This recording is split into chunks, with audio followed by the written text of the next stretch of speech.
Good morning. It's 12 past 8 o'clock. News Radio 710 KEEL. Robert J. Wright and Aaron McCarty. And joining us live this morning here on KEEL is Mr. Paul Elio, Elio Motors fame. Mr. Paul, you're here for a couple of days. You had a meeting with Caddo Commission folks last night, and I was going to say there's a lot of folks around the area that are disappointed, but I can't imagine anybody is more disappointed than you, right? That's right. And like the message last night, it's a win, not an if. And anytime you have a big complex project like that, there's always a couple of things that's tough to predict, and we were off on some predictions. You've delayed production until next year. The big reason is why? Getting the funding in place. So we've recently engaged a new firm called Corporate Fuel Securities out of New York about 90 days ago. They've done an incredible job of due diligence. They've gone out to the market at the beginning of the year. They get good response.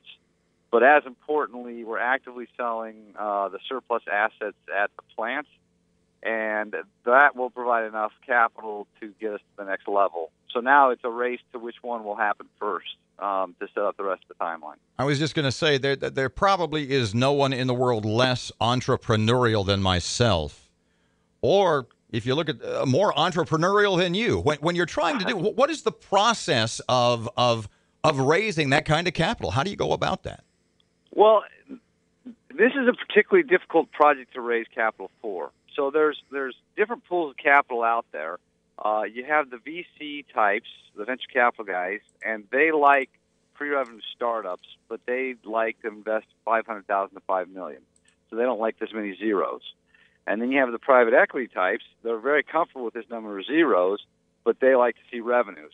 And because projects like this don't come along very often, there's not a pool of money that does this type of funding, and that's what makes it problematic. Did I read last night, you had also applied for a rather substantial loan from the federal government. Did I get that right? What's the status of that? That is going extremely well. So it's called the ATVM. It's part of the DOE. It's the same program that Fisker got a $500 million loan from, and so did Tesla. So we have a $185 million loan application in. It's going very well, and I feel pretty good about that. You've got private investors as well, but I know there are people listening that are screaming at me, wanting me to ask you this. So here we go. What do you tell those who are here in our market, maybe some old GM workers who are very skeptical, and you'll hear them say, "Oh, this ain't never going to happen"? Well, if you look at all the progress that we've made, we also announced this week that we're going to start the first Elio motor engine. And I believe that's the first time a new car company started its own engine since like 1951 when Nash did it. So, that's a significant milestone, significant progress. So it's not like nothing's happening. But like I said, it's a big project, and, it's tough to predict all the variables. And on skepticism, there are levels of skepticism, and there's some people you're never going to convince until you do it. There are folks out there who still don't believe that the Apollo landings happened. Right. Right. There's some level of skepticism you just can't overcome. By the way, I put pictures of your new engine on our website, 710keel.com. Is this going to change the MPG of the car, this engine? No, this has been planned all along. This has been one of the keys. We're doing our own engine for several reasons. One, the capacity just isn't out there for the number of engines that we need to buy. Two, if we buy it from somebody else, they're capitalists and they're going to want to make money, which drives up the price of the car for our customers. And three, when the big guys do an engine, they're aiming at 6 platforms, and it's good for all but best for none. And one of the big advantages Elio Motors has is this engine is custom designed for this vehicle to get 84 miles per gallon at $6,800. And then we also get to control the production. So Kamau is supplying all of the manufacturing equipment. They just supplied the equipment to Ford for their 3-cylinder line in Europe. So they just got done doing this project. So we will be building that engine here in Shreveport. News Radio 710 KEEL with Mr. Paul Elio from Elio Motors. Best case scenario in a perfect picture world. What's the time frame for things at the old GM plant starting to happen? And just to review for us, how many folks do you hope to hire, and how soon could the re-equipping of the General Motors plant begin?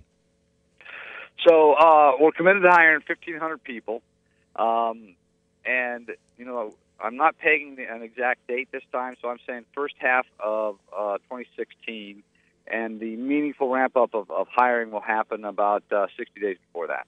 Okay. What else do you need from the city, the parish, the state of Louisiana? Nothing at the moment. I mean, everybody's been very helpful and cooperative, and we just got to keep doing our job. We have a lot of blocking and tackling to do, and we just got to keep doing that. Any tough questions? What did they ask you at last night's meeting with the commissioners?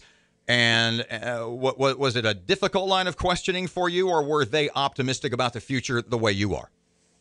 Well, there's really no questions there. I just spoke. So this is the third time I've shown up to that event. So.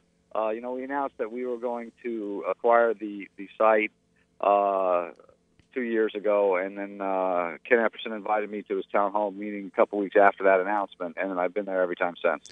Who is this three-wheeled car for? Who is your target driver?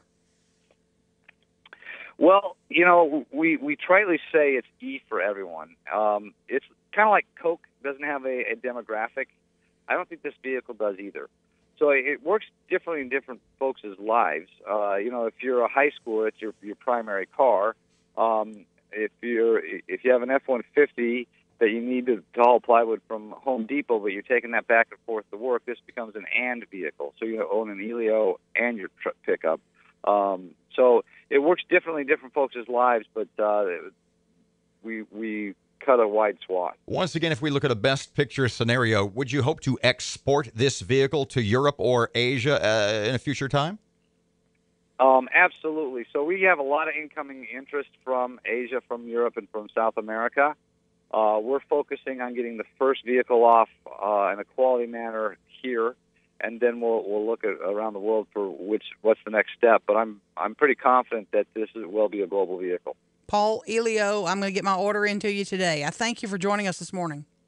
Hey, thank you. I appreciate it. Robert J. Wright, Aaron McCarty, KEEL News Radio time right now is 19 past 8.